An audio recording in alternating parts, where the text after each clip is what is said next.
I am good, Mr. Amos, a living legend, John Amos. I'm so thrilled to speak to you today. So thank you for taking the time. Thank you for the opportunity, ma'am. I'm most appreciative. Yes. I first want to talk about Coming to America, the long-awaited sequel. It's finally here, March 5th on Amazon Prime. Mr. Amos, what was it like reuniting with Eddie Murphy on this project? It was like going to a high school reunion in a way, because it's been 30 years and I hadn't seen, well, because I've seen Eddie occasionally at different professional functions, but we hadn't worked together since then. And to be back on the set with he and Arsenio and all the rest of them, it literally felt like a high school reunion. But of course there were some pangs too when you realize that Madge St. Clair and several other prominent actors who were in the original were no longer with us, and it gave it an extra feeling of substance. Thank you. Definitely. You are reprising your famous role as Mr. McDowell in the film, a role in which you didn't originally audition for. You didn't have to even audition for this role. How were you asked this time around? How did you find out about the project? Did you receive a phone call? Did your son get a notification? How did you find out about being a part of this role this time? As I recall, my manager, Paulie, called me and told me that it definitely was a go, because for a long time, everybody, while they wanted the sequel, they were dubious as to when and if it was going to happen. So finally, we got confirmation that it not only was in pre-production stages, but the casting had decided that they would have Mr. McDowell back. And I looked forward to it when I got the call that they wanted me to read the script for the sequel. I was gratified, because that's consideration. So evidently I made enough of an impact and enough of a contribution to the original that they had me back, because very often, you know, an actor can create a role, and when it comes time for the sequel, which would pay better or whatever the circumstances might be, that actor is no longer in the mix. So I was fortunate in that respect, because I'd looked forward to working with Eddie again. And in this one, that is Coming to America, we had a scene that the likes of which we had not explored in the first one. And that was a very serious moment between the Prince and my character, Mrs. McDowell. Mm-hmm. So it speaks volumes as to the relationship between these two characters, and also the depth of Eddie Murphy's acting ability. He has yet to really be tested with the right script. And when it does happen, when he decides to commit to that script, I want to be there to see it. Yes. Oh, you didn't miss a beat either. You held your own, as you did in the original as well. Mr. Amos, why do you think fans will love this second installment, even after all of these years? I think, one, they'll be gratified and they'll be elated to see these characters back on the screen again. There was a worldwide anticipation for the sequel, and I think they'll be gratified to see Eddie in his usual top form. Arsenio's performance will speak for itself, but they've got other luminaries, I mean, making cameo appearances, and Wesley Snipes.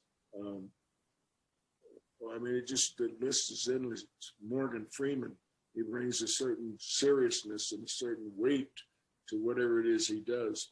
So the movie's going to supply the family with a couple of hours of excellent entertainment without catering to the lowest values in society's norms for viewing.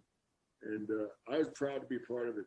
I'm looking forward to the sequel, to seeing it with an audience. That's the ultimate test for my mind. Mm-hmm. I once stood in the back of the movie theater and watched a movie that I'd done. I won't bother to name the movie, and it wasn't with any of the actors that I've mentioned so far. But suffice to say, it was a bomb, and I knew it was going to be a bomb. So I didn't make a big deal out of going to any premieres or anything. I just stood in the back of the theater, and halfway through it, I snuck out and went home.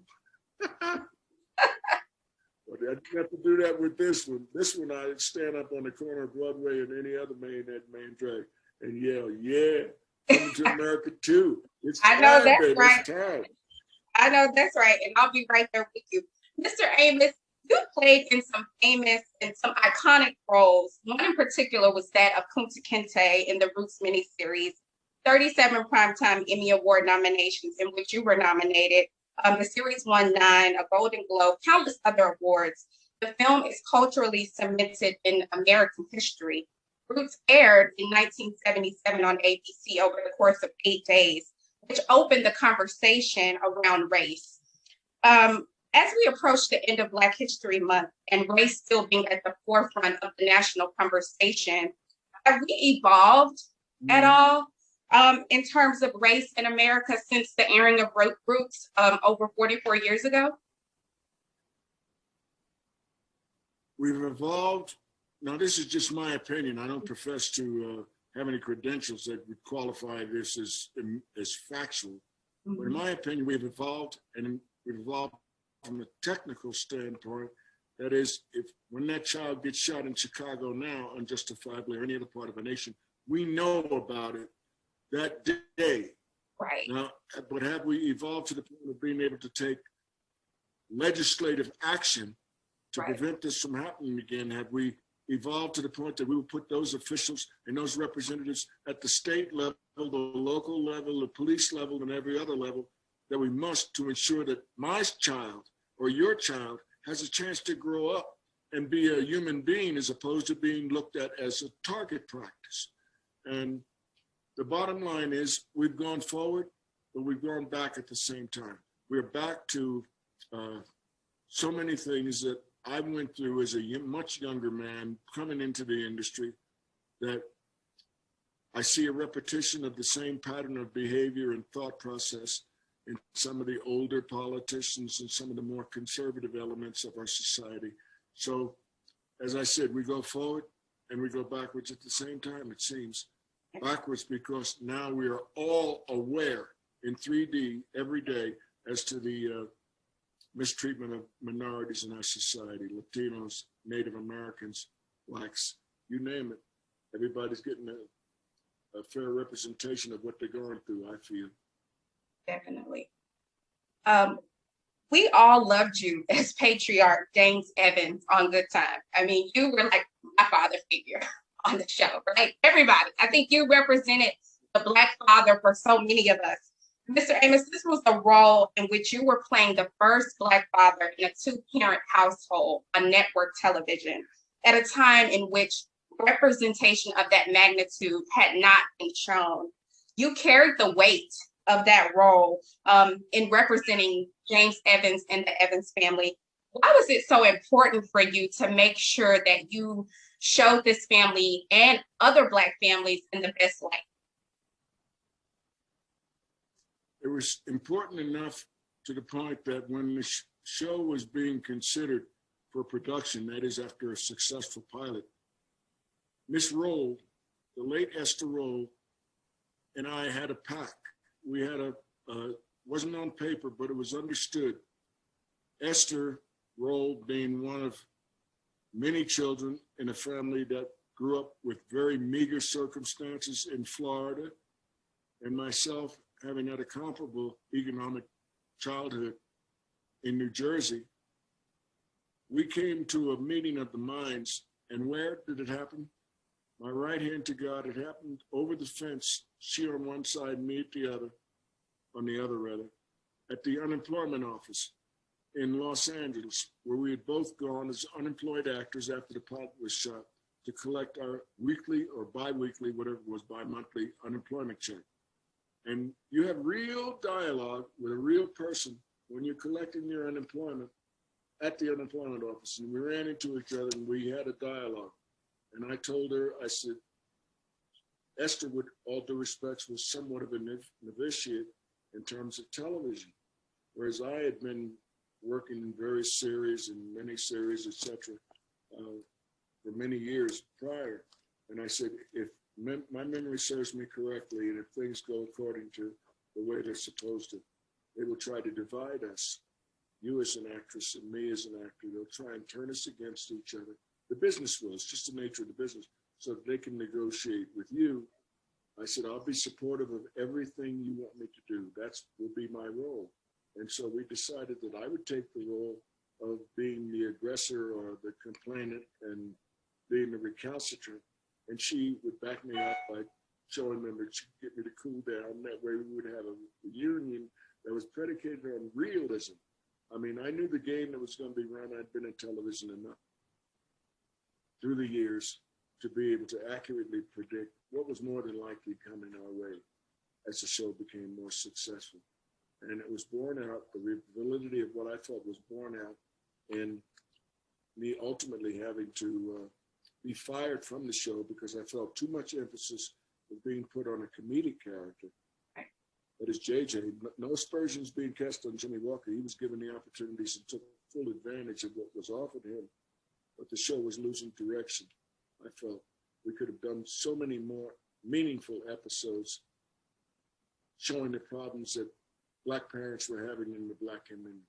Right. And we did come through with some memorable, and I'm very proud to say we did shows on seniors being forced to eat pet food, youngsters getting shot by other youngsters because of the proliferation of firearms in the community, the inequities in quality of food being sold in the Black community and in other communities. So we did some meaningful things thanks to Norman Lear's direction. So when he came back and hired me for a second, third, fourth time on TV pilots, some of them weren't successful, but the most important thing was after all these years on Good Times, to be part of that reunion on TV and to welcome the new talent that was coming along. Tiffany Haddish did a superb job. Viola Davis, I mean, come on, man. He knocked it out of the park when he got cast and when he wrote it.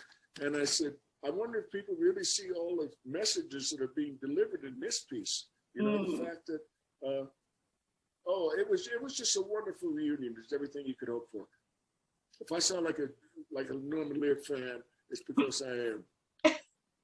And we are fans of you, Miss Amos. Before I let you go, you just turned 81 in December. You're reprising your role in this comedy classic that we've all been waiting for, Coming to America. You've had the great honor of working in this industry for so many years. What's been the single most important lesson that you've taken in all of this? Is not to take yourself too seriously because nobody else will, and there's no reason they should. I'm an actor, and I'm blessed to be able to invest my life in a career that has paid me handsome dividends.